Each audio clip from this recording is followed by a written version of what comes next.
Namaku Salwa.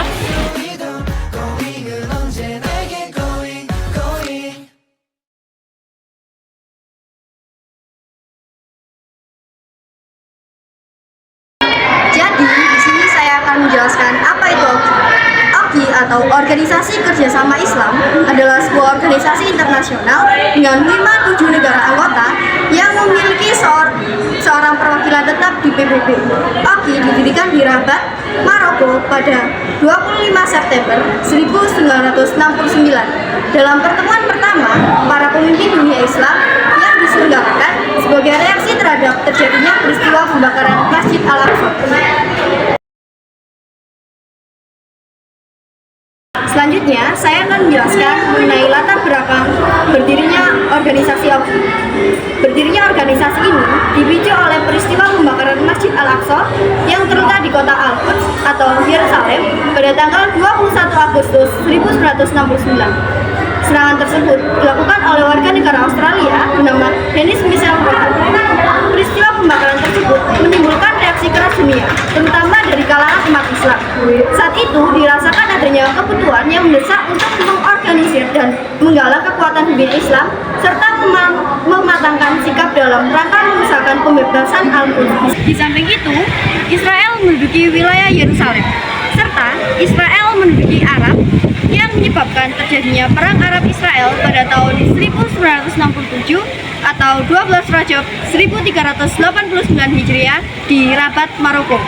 Dengan adanya pemicu tersebut, maka para pemimpin dari 25 negara mayoritas Islam pun mengadakan konferensi di Rabat, Maroko pada 25 September 1969. Namun, pada 28 Juni 2011, nama tersebut diganti menjadi Organisasi Kerjasama Islam. Dalam pertemuan inilah, OGI didirikan dengan ditandai penandatanganan piagam OGI.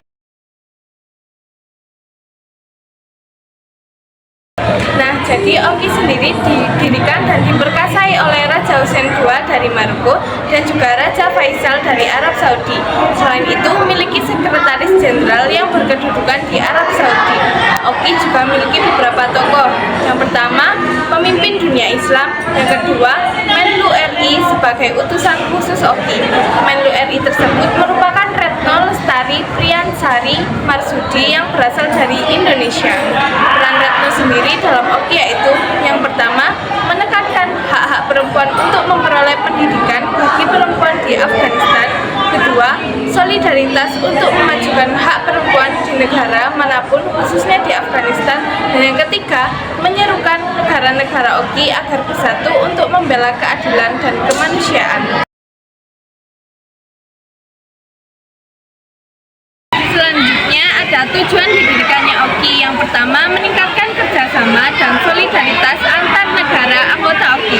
Kedua, menghapus perbedaan rasial, diskriminasi, dan kolonialisme. Ketiga, mengupayakan perlindungan bagi tempat-tempat suci Islam.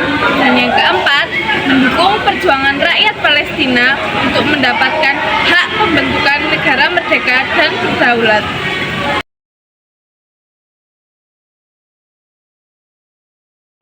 Di sini saya akan menjelaskan peran OGI dalam perdamaian dunia. Yang pertama, memberikan bantuan dengan mendukung perjuangan rakyat Palestina untuk mendapatkan hak-hak mereka dan juga hak untuk merdeka serta menghentikan pendudukan ilegal Israel. Yang kedua, memfasilitasi dialog dan kerjasama antar negara Muslim, juga mendukung PBB dan organisasi internasional dalam menjaga perdamaian.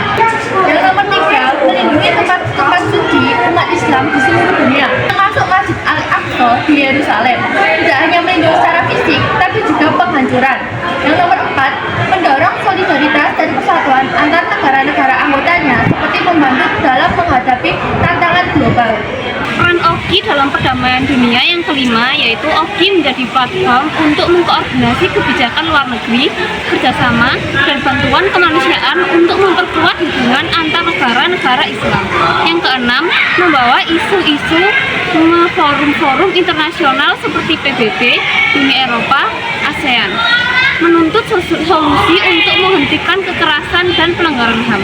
Yang terakhir, mengirimkan utusan khusus untuk membahas bantuan bagi Muslim Rohingya seperti bantuan kemanusiaan dan menegosiasikan solusi yang adil dan damai.